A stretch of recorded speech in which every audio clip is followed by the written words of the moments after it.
नमस्कार दोस्तों। कहानियों की श्रृंखला में आज सुनेंगे नरेंद्र कोहली जी की कहानी नमक का कैदी। तो आइए सुनते हैं कहानी नमक का कैदी। इस बात को कई महीने हो गए थे। सदा ऐसा नहीं होता था, ना ही लगातार होता था। किसी किसी समय ऐसा लगता था कि मेरी सांस फूल रही है या मेरी छाती फट रही है। जब कभी मैं जरा सा तेज चलता था, ऐसा हो जाया करता था। तब मैं जहां होता वहीं रुक जाता या फिर बहुत ही धीरे धीरे डग उठाता था। 2-4 मिनटों के बाद मैं अपने आप ही ठीक हो जाता। कभी कभी तो बिना तेज चले भी ऐसी तकलीफ हो जाया करती थी।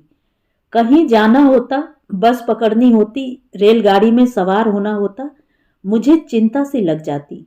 मेरे पहुंचने से पहले कहीं बस निकल ना जाए, गाड़ी में कहीं बहुत भीड़ न हो। चिंता मेरे मस्तक से उतरकर छाती में आ जाती। कहीं कहीं सुइयां चुभने लगती, फिर दर्द होने लगता और छाती फटने लगती। दम फूल जाता, जैसे कई मीलों से दौड़ता आया हूं। सांस तक लेने में कठिनाई होने लगती, जैसे फेफड़े खाली भी हों और उनमें सांस समा भी न पाए। मुझे रेलगाड़ी याद हो आती। यार्ड से आप प्लेटफॉर्म पर लगती हुई एकदम खाली गाड़ी, लोगों की भीड़, सब लोग एक साथ भीतर घुसने के प्रयत्न में। छोटे से दरवाजे में फंसे 10-10 आदमी, खाली डिब्बा और फिर भी यात्री भीतर न जा पाए, दरवाजे में ही जम जाएं। ऐसे समय में लगता मैं गिरकर बेहोश हो जाऊंगा, पर ना कभी गिरा ना बेहोश हुआ। बहू से मैंने एक दिन चर्चा कर दी, यूं ही कह दिया था, पर बहुत चिंतित हो उठी। दिन भर वह बालकनी पर टंगी टंगी बेटे की प्रतीक्षा करती रही। या तो मुझे खाना देने भीतर आई या फिर 2-1 बार यह देखने भी आई कि मेरी छाती सचमुच फट तो नहीं गई, उसमें छेद तो नहीं हो गया। जिस प्रकार फटी फटी आंखें और मुट्ठी में अपनी साड़ी का पल्लू भींचे भींचे वह मुझे देखने के लिए भीतर आती, उससे मुझे लगता था कि वह सोच कर आती है कि भीतर आने पर वह देखेगी कि मेरी छाती फट गई है, उसमें आर पार छेद हो गए हैं, और वह झटपट उन छेदों में अपनी साड़ी का पल्लू ठूंसकर उन्हें बंद कर देगी। पर बेचारी को ऐसा कोई अवसर नहीं मिला। शाम को बेटा घर आया तो बहू ने उसे सीढ़ियों में ही सब कुछ बता दिया। बेटा अपने कमरे में न जाकर मेरे कमरे में आ गया। उसने बड़ी चिंतित मुख मुद्रा में मेरा हाल चाल पूछा। मैंने उसे बता दिया। उसने अपनी नाराजगी जताई कि मैंने उसे पहले क्यों नहीं बताया, और डॉक्टर को बुलाने चला गया। बेटे ने एक नहीं कई डॉक्टरों को बुलाया। डॉक्टरों ने मुझे देखा भाला, ठोका पीटा और कहा कि मुझे कोई बीमारी नहीं है, केवल बुढ़ापे के कारण ही यह सब होता है। बुढ़ापे में आदमी के स्नायु कमजोर हो जाते हैं, इसलिए सोच विचार से, चिंता से या शारीरिक थकावट से ऐसा हो जाता है। बुढ़ापे का कोई इलाज डॉक्टरों के पास है नहीं, इसलिए मेरी बीमारी का भी कोई इलाज उनके पास नहीं था। उन्होंने मुझे सोचने विचारने, चिंता करने और शरीर को थकाने से मना कर दिया। मैंने अकेले में बहुत सोचा। क्या मैं सोचता विचारता हूँ? क्या मैं चिंता करता हूँ? क्या मैं शरीर को थकाता हूँ? सोच सोच कर मेरे सिर में दर्द होने लगा। पर मुझे एक भी ऐसा अवसर याद नहीं आया जब मैंने जानबूझकर सोचा हो या योजना बनाकर कभी चिंता की हो या अपने शरीर को कभी थकाया हो। मैंने तो सदा उसे आराम ही दिया है। बहुत सोचकर मैं इस निष्कर्ष पर पहुंचा कि सोच विचार आ जाता है, चिंता लग जाती है और शरीर अपने आप थक जाता है। मेरे पास भी अपनी बीमारी का कोई इलाज नहीं था। उस दिन मैं अपने घर के नीचे वाली सड़क के बाजार तक गया था। मेरे सिगरेट समाप्त हो गए थे, वे तो मुझे लाने ही थे। सिगरेटों के लिए मैं कभी भी बेटे या बहू को नहीं कहता था। मैं सीढ़ियां उतरकर नीचे आ गया, इधर उधर अच्छी तरह देखकर सड़क पार की और सिगरेटों की दुकान पर जा पहुंचा। सिगरेट वाले ने मुझे देखते ही गोल्ड फ्लैग की 10 डिब्बियां पनामा के डिब्बे में सजाकर दे दी। वह मुझे अच्छी तरह जानता है। इंजीनियर साहब के बाप को यानी मुझको यहाँ के सारे दुकानदार जानते हैं। वह यह भी जानता है कि मैं केवल गोल्ड फ्लैग ही पीता हूँ और वह यह भी जानता है कि मैं उसकी दुकान पर आता हूं तो केवल सिगरेटों के लिए आता हूं, क्योंकि पान मैं नहीं खाता और सिगरेटों के मैं 10 पैकेट लेता हूं। मैंने उसे पैसे दिए और लौट पड़ा। सहसा मुझे लगा मेरी छाती में फिर तकलीफ है, और उसी के साथ साथ पहले माथे पर पसीने की हल्की हल्की बूंदें उभरी और फिर मेरा सारा शरीर पसीने से भीग गया। मैं खड़ा का खड़ा रह गया। सोचा अभी मेरी तकलीफ पहले की तरह 2-1 मिनटों में ठीक हो जाएगी, पर ऐसा हुआ नहीं। वह बढ़ती गई, जैसे सिगरेट का कश लेकर मुंह से बाहर फेंका हुआ धुआं समय के साथ फैलता ही जाता है। मैं सड़क के किनारे की एक दुकान की टेक लेकर खड़ा हो गया और फिर वहीं बैठ गया। मुझे इस प्रकार बैठते दुकानदार ने देख लिया था। वह दुकान से नीचे उतर आया। साथ के और 2-3 दुकानदार भी आ गए। वे लोग मुझे उठाकर मेरे घर छोड़ आए। घर पर अकेली बहू थी, बेटा काम पर गया हुआ था। बहू ने मेरी हालत देखी तो एकदम घबरा गई। उसने झटपट पहले डॉक्टर को फोन किया और फिर बेटे के दफ्तर। डॉक्टर 5 मिनटों के भीतर ही आ गया और उसके देखते हुए ही बेटा दफ्तर से आ गया। डॉक्टर ने बेटे को मुझे जल्दी से जल्दी बड़े अस्पताल पहुंचाने के लिए कहा। उसका विचार था कि मुझे दिल का दौरा पड़ा है, किसी भी समय मेरी हृदय गति रुक सकती थी। मेरी छाती फट रही थी और मैं हैरान होकर सोच रहा था, इस बार तकलीफ लंबी जरूर खींची थी, पर यह पहली बार नहीं हुई थी। 2-1 मिनटों के लिए ही होती थी। पहले तो किसी ने इसे हृदय रोग नहीं बताया था, उन्होंने तो इसे मेरा बुढ़ापा ही कहा था। फिर इस बार एक ही तकलीफ के क्या अलग अलग नाम भी हो सकते हैं, या बुढ़ापा और हृदय रोग एक ही बीमारी के 2 नाम हैं। बेटा जिस टैक्सी में दफ्तर से आया था वह अभी नीचे ही खड़ी थी। उसी में डाल वह मुझे बड़े अस्पताल ले गया।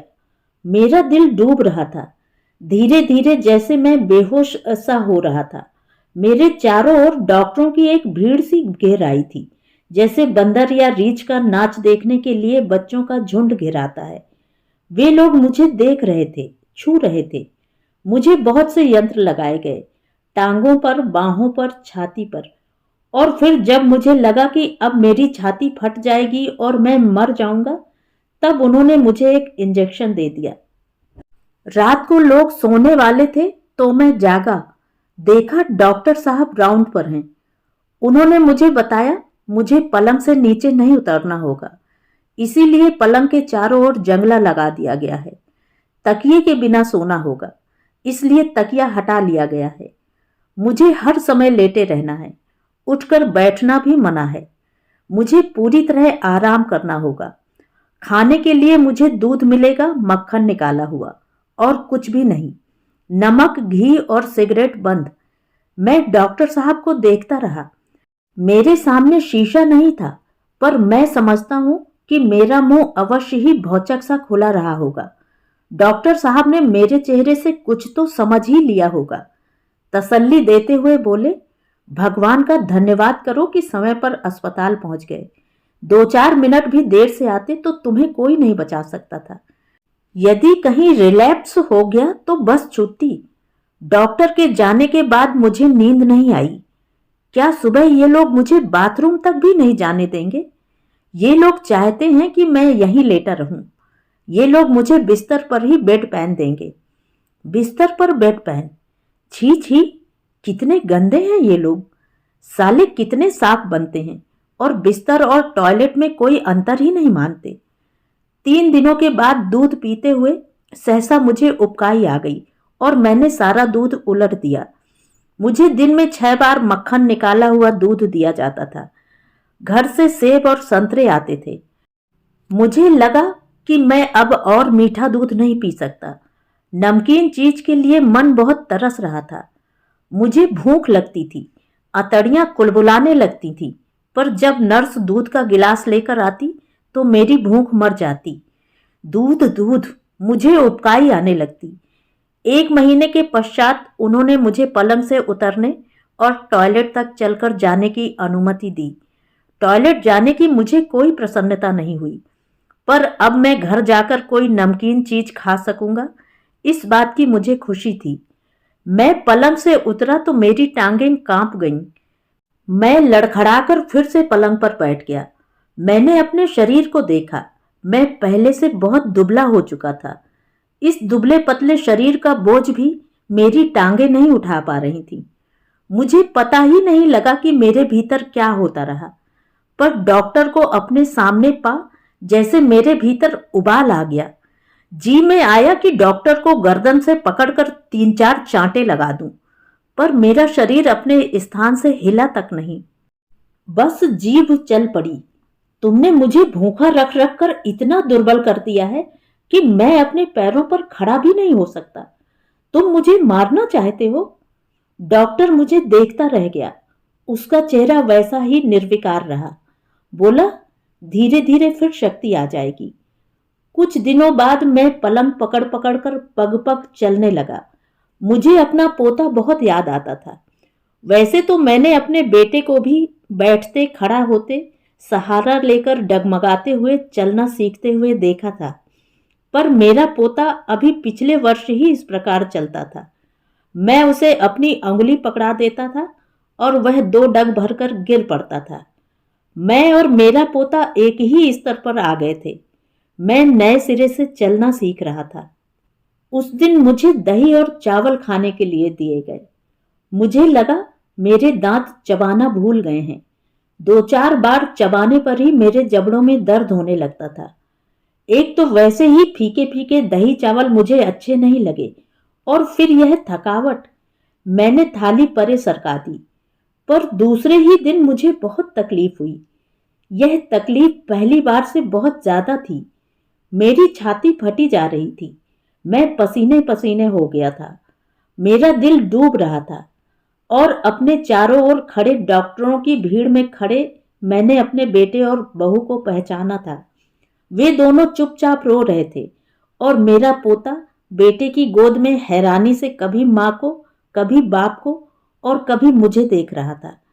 डॉक्टर ने कहा था कि कोई बदपरहेजी हो गई थी, इसलिए मुझे फिर से मक्खन निकाला हुआ दूध दिया जाने लगा। मुझसे बैठा भी नहीं जाता था। दवा पीने भर में मैं हांफने लगता था। मैंने डॉक्टर को बहुत धीरे से और काफी मैत्रीपूर्ण ढंग से सलाह दी, डॉक्टर, कोई दवा देकर मार डालो। ऐसे भूखे क्यों मारते हो? डॉक्टर हंस पड़ा। बोला, हम आपका ठीक इलाज कर रहे हैं। आपको जानबूझकर दुर्बल किया जा रहा है। हम आपके शरीर की चर्बी गला रहे हैं। उस दिन शाम को बेटा मुझे देखने के लिए आया तो मैंने उससे कहा, मुझे घर ले चलो। डॉक्टर अभी नहीं मानते, बेटे ने कहा। ना माने? मैं बोला, फिर भी मुझे ले चलो, यहां आपका इलाज हो रहा है। वह बोला, ये लोग धीरे धीरे मुझे मार रहे हैं। मैंने भेद भरे स्वर में उसे बताया, ये लोग मेरी चर्बी गला रहे हैं, फिर मेरी हड्डियां गलाएंगे। ये लोग मुझे जीवित घर जाने नहीं देंगे। तुम अब रोज अस्पताल मत आया करो। इनसे पूछ आओ कि मेरा शरीर लेने के लिए तुम्हें कब आना चाहिए। बेटा रो पड़ा। उसने मेरा हाथ अपने हाथ में ले लिया। पिताजी, आप ऐसी बातें ना सोचें। उसने कहा, आप ठीक हो जाएंगे। यहां आपका ठीक इलाज हो रहा है। और फिर देखिए ना, उसने मुझे समझाया, यदि उनकी इच्छा के विरुद्ध मैं आपको ले गया और आपको फिर कभी कोई तकलीफ हुई तो वे लोग आपको फिर से एडमिट नहीं करेंगे। यहाँ एक ही तो ऐसा अस्पताल है। छोटे शहरों में बड़ी तंगी है। बेटा चला गया। मैंने बहुत सोचा, पर मुझे यही लगा कि बेटा मेरी बात नहीं मानेगा। वह मुझसे बहुत प्यार करता है। वह मुझे बचाकर संभाल कर रखना पसंद करेगा, जैसे मैंने अपने परदादा की घड़ी एक डिब्बे में संभाल कर गोदरेज अलमारी की सेफ में रखी हुई थी। वह घड़ी चलती नहीं थी, बस पड़ी थी। डॉक्टर आया तो मेरे भीतर से जैसे कोई और बोला, डॉक्टर, मुझे कुछ खाने को दो। अपने भीतर के इस व्यक्ति को मैं नहीं पहचानता था। वह बहुत दीन था। अपनी मां से चॉकलेट मांगते हुए भी मेरा पोता इतना दीन नहीं होता था। फिर मैं तो इतने का हो चुका था। क्या खाएंगे आप? डॉक्टर ने पूछा। डॉक्टर, दूध पीते पीते मैं तंग आ गया हूं। यह मैं बोला। पर उसके बाद मेरे भीतर का वही अपरिचित बोला, डॉक्टर मुझे दे दो कोई नमकीन चीज। अच्छा, एक चम्मच नमक ही दे दो। उस अपरिचित के मुंह में नमक के नाम पर ही पानी आ गया था। नमक आपके लिए विष है। डॉक्टर ने कहा, आपको नमक नहीं दिया जा सकता। आपको ब्रेड का एक सादा स्लाइस और उबली हुई बिना नमक की सब्जी मिल जाएगी। उबला हुआ पपीता और उबले हुए बीन्स मुझसे 2 दिन भी नहीं खाए गए। पपीता भी भला कोई सब्जी है और बीन्स उबले हुए बिना नमक के? हद तेरी। शाम को बेटा आया तो मैं बरस पड़ा। तुम मुझे घर ले जाना नहीं चाहते, अस्पताल में ही मरा हुआ देखना चाहते हो। मुझे कुछ खाने को नहीं देते, तरसा तरसा कर मारना चाहते हो। ऐसे मर गया तो खाने के लिए प्रेत बनूंगा मैं, प्रेत। बेटा चुपचाप मुझे देखता रहा, कुछ भी नहीं बोला। और जब मैं बोल बोल कर शांत हो गया, वह मुझे दफ्तर के बारे में बताने लगा। बेटे के जाने के बाद मेरे भीतर बहुत हलचल रही। मुझे किसी नाटक का रिहर्सल याद आ रहा था, जिसमें बहुत शोर शराबा होता है, डांट डपट होती है और विशेष प्रकार का ठीक ठीक अभिनय करने का बार बार प्रयत्न होता है। डॉक्टर के आने पर फिर मेरे भीतर का अजनबी जागा। उसने हाथ जोड़ दिए और बहुत विनीत स्वर में बोला, डॉक्टर साहब मुझ पर दया कीजिए। डॉक्टर ने बहुत आश्चर्य से मेरी ओर देखा। मैंने आज तक उससे इस प्रकार बात नहीं की थी। क्या चाहिए आपको? उसने पूछा। मैंने स्टेशन जाने वाली सड़क के मोड़ पर एक मैला सा कपड़ा बिछाकर बैठे एक बूढ़े को कई बार देखा था। उसकी दाढ़ी बड़ी होती थी, आंखों में गाद जमी होती थी और मुंह के 2 किनारों से लार बह रही होती थी। वह जमीन पर सिर टेक कर कहा करता था, 1 पैसा बाबा। मैंने पाया कि वह बूढ़ा अपना कपड़ा झाड़कर अपने स्थान से उठ बैठा है और आकर मेरे भीतर बैठ गया है। वही बूढ़ा डॉक्टर से बोला, मुझे भूखा ना मारो, मुझे कुछ दो खाने के लिए। यह सब मुझसे नहीं खाया जाता। मछली खाएंगे आप? डॉक्टर ने पूछा। मछली? मेरे मुंह में पानी आ गया। मछली? हाँ डॉक्टर, मछली। डॉक्टर कागज पर लिखकर चला गया। मैं अपने पलंग पर लेटा हुआ मछली का स्वाद याद करने का प्रयत्न कर रहा था। मुझे मछली खाए बहुत दिन हो गए थे। मेरे मुंह में उसका स्वाद नहीं आ रहा था, पर फिर भी मैं अच्छी तरह जानता था कि मछली बहुत स्वादिष्ट चीज है। मैं कैसा भूखड़ हो गया हूं। मोड़ पर बैठने वाले को अपने भीतर से बाहर धकियाकर मैंने सोचा, यदि लोगों को पता चल जाए कि मैं खाने के विषय में क्या क्या सोचता हूं, तो मेरी क्या इज्जत रह जाएगी। मेरे बेटे के विषय में लोग क्या सोचेंगे कि उसका बाप कैसा व्यक्ति है। पर मैं अधिक देर यह सब नहीं सोच सका। मेरे मस्तिष्क में मछली तैरने लगी थी और मेरे भीतर फिर वह मोड़ वाला बूढ़ा आ बैठा था। कभी मछली ऊपर ऊपर तैरती, कभी तह में चली जाती, कभी उसका सारा शरीर दिखता और कभी केवल मुंह। वे लोग मछली के पकौड़े तल देते तो और भी अच्छा रहता, मैंने सोचा। खाना देने वाली नर्स ने खाने की ट्रॉली रोककर मेरी थाली में मछली रखी तो मैं उसे देखता रह गया। मछली उबली हुई थी, सफेद सफेद, बिना नमक की, जैसे कच्ची हो। मैंने नाविकों के विषय में पढ़ रखा था कि समुद्र में भटक जाने पर जब उन्हें खाने के लिए कुछ भी नहीं मिलता, वे लोग कच्ची मछलियां खाते हैं। पर मैंने मछली का टुकड़ा मुंह में डालकर निगलने का प्रयत्न किया। जी में आया नर्स से कहूं पानी का एक टब दे जाए, मैं यह मछली उसमें तैराऊंगा। मैं रात भर पानी में तैरती मछलियों के स्वप्न देखता रहा। दूसरे दिन खाने वाली ट्रॉली के साथ एक नई नर्स थी। उसके वार्ड में घुसते ही मैंने देख लिया था कि वह नई है। इस वार्ड में उसे मैंने पहले कभी नहीं देखा था। मैंने अपने आप को तैयार करना शुरू किया। उसको जरा सा भी शक हो जाता तो बात बिगड़ जाती, पर शक हो ही क्यों। मैंने इधर उधर देखा, किसी का भी ध्यान मेरी ओर नहीं था। मैंने अपने बिस्तर के पैताने पड़ी हुई थाली उठाई और खिसक कर साथ वाले खाली पलंग पर बैठ गया। इस पलंग का मरीज आज सवेरे ही डिस्चार्ज हुआ था और मैं तभी से इस विषय में सोच रहा था। वह खाने की ट्रॉली ठेलती हुई आई और मेरी थाली में भी रोटियों के साथ उबले हुए आलू का नमकीन भुर्ता और मसालेदार कीमा डालकर चली गई। उसके आगे बढ़ते ही मैं फिर अपने पलंग पर खिसक आया। रोटियों को मैंने छुआ नहीं। एक चम्मच कीमा मुंह में डाला। मुंह से लार बह निकली। 2 महीनों के बाद मेरे जीभ को नमक मिला था। नमक तो नमक, इसमें तो और भी मसाले थे। सहसा मेरी रीढ़ की हड्डी पर भय की छिपकली रेंग गई। किसी ने भी मेरी थाली में कीमा और आलू का नमकीन भुर्ता देख लिया तो थाली छिन जाएगी। मुझे लगा मेरे भीतर हिंस्र पशु है जिसके नाखून और दांत बहुत पैने हैं और वह किसी को भी चीर फाड़ कर खा जाने को तैयार बैठा है। यदि किसी ने मुझसे मेरी थाली छीनी तो मैं उसको अवश्य मार बैठता। नई नर्स को वार्ड के अंत तक जाते जाते अपनी भूल का एहसास हो गया। मैंने जल्दी जल्दी कीमा निगलते हुए देखा। वह बार बार अपने कागज उलट पलट रही थी। फिर वह तेजी से लौटी और आकर मेरे पलंग के पास खड़ी हो गई। भय की छिपकली मेरी रीढ़ की हड्डी से चिपक गई थी।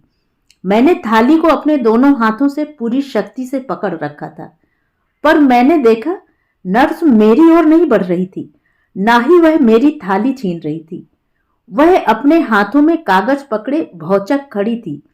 उसकी दृष्टि मेरे पलंग के साथ लगे हुए टीन के बोर्ड पर थी, जिस पर लिखा था बॉयल्ड।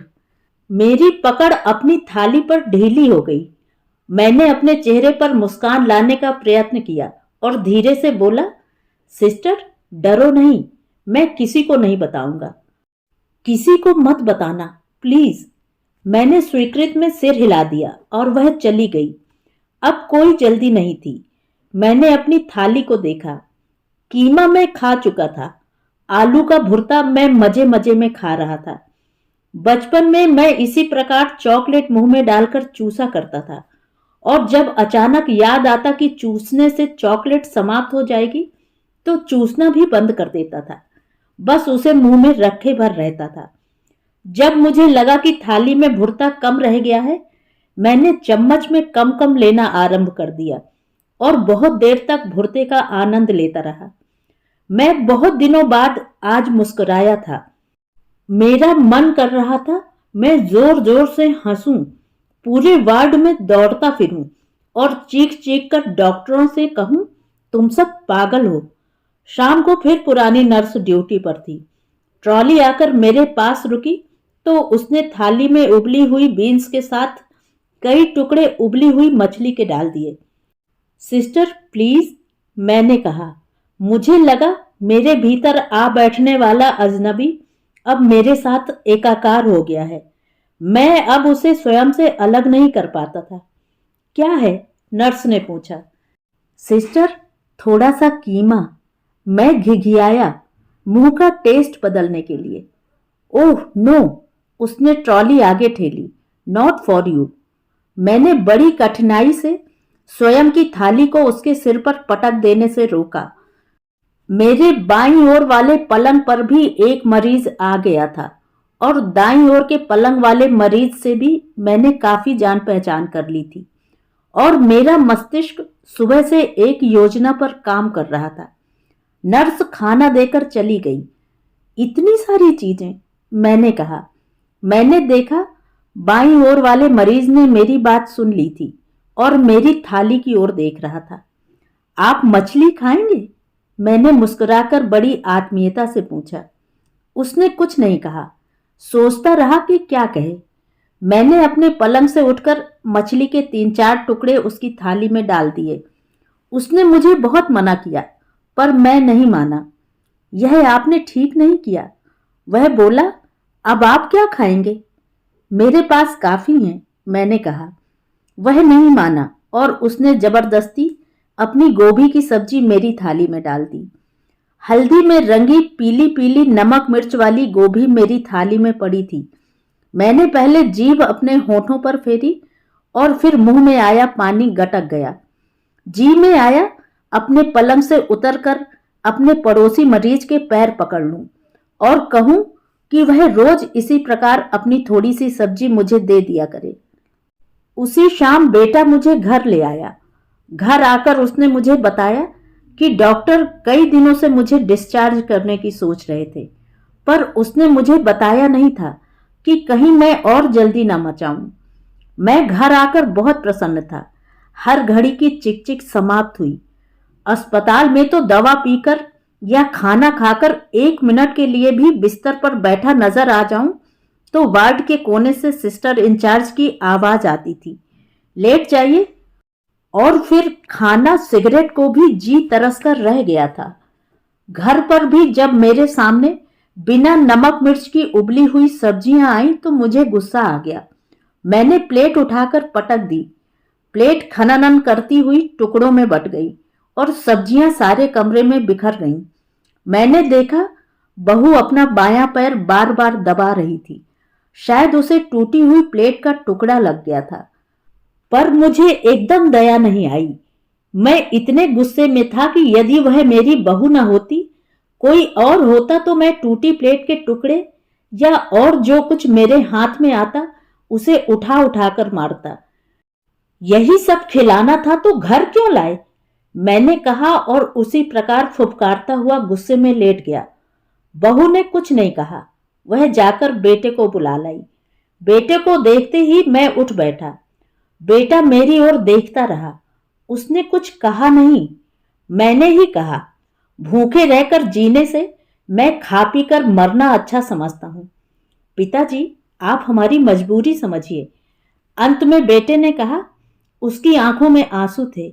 हम अपने हाथों से आपको विष नहीं दे सकते। वे दोनों कमरे से चले गए। मुझे कुछ कहने का अवसर उन्होंने नहीं दिया। मैं भन्नाता हुआ लेट गया। नौकरानी आकर कमरा साफ कर गई और बहुत दोबारा मेरा खाना लाई। इस बार वही सब्जियां स्टील की थाली में लाई ताकि मैं बर्तन न तोड़ सकूं। मैं तभी समझ गया बेटा और बहू अपनी जगह पर पक्के हैं। वे मुझे नमक नहीं देंगे। डांट डपट या क्रोध से काम नहीं चलेगा दोस्त। मैंने अपने आप को समझाया, बुद्धि से काम लो।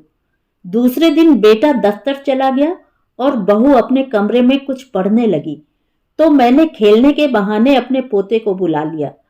जितने दिन मैं अस्पताल में रहा था, पोता मुझसे मिला नहीं था।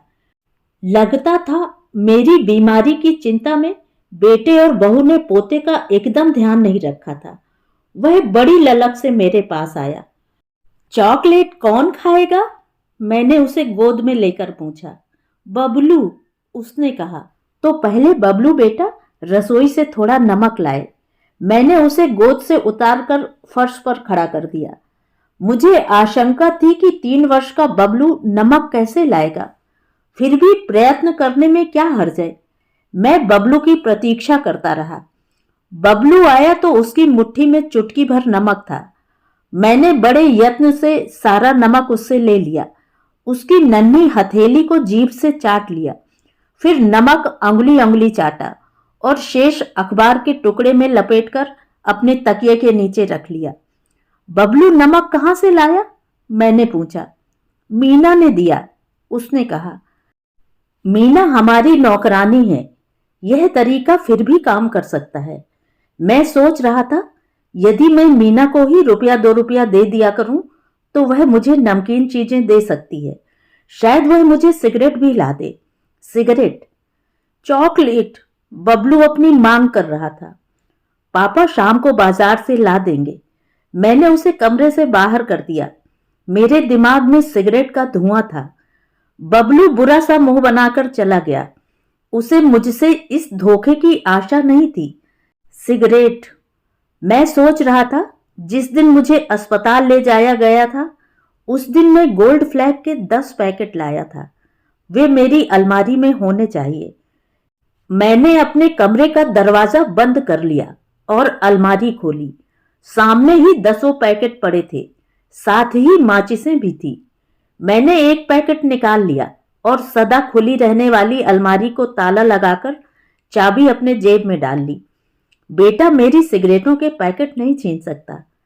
शाम को मैं सिगरेट पी रहा था। मैंने बेटे के आने की आहट सुनी। मैंने झट से सिगरेट बुझा दी, पर सहसा मेरे मस्तिष्क में बिजली कौंधी। मैंने सिगरेट फिर से जला लिया और दीवार से टेक लगाकर आराम से कश खींचने लगा। बेटा मेरे कमरे के द्वार पर आया, उसने पर्दा हटाया। कैसे रहे पीता, उसने मुझे सिगरेट पीते हुए देख लिया था। वह झपट कर आया और उसने मेरे हाथ से सिगरेट छीन लिया। आपको सिगरेट कहां से मिले? उसने पूछा। मुझे अधिक प्रयत्न नहीं करना पड़ा, बड़ी सुविधा से मैं कह गया, बहू ने मंगवा दिए थे। अब झूठ बोलने में मुझे कठिनाई नहीं होती थी, काफी अभ्यास कर लिया था। बेटा मेरे कमरे में रुका नहीं, वह अपने कमरे में चला गया। मैं अपने कमरे में बैठा बेटे और बहू की लड़ाई सुनता रहा। बेटा जोर जोर से चीख रहा था। बहू पहले तो धीरे धीरे बोलती रही, फिर वह भी तेज हो गई। वह किसी बात से बार बार इनकार कर रही थी। फिर मुझे लगा जैसे बेटे ने बहू को चांटा मार दिया हो। चीखना बंद हो गया, लड़ाई थम गई। मैं अपनी चारपाई पर लेटा लेटा मुस्कुराया। मैं बहू को बहुत अच्छी तरह जानता हूं। कल से मुझे नमकीन सब्जियां भी मिलेंगी और सिगरेट भी। मेरा बेटा एकदम उल्लू है, मैंने मन ही मन कहा। तो ये थी कहानी। कहानी आपको कैसी लगी? कमेंट करके ज़रूर बताएं।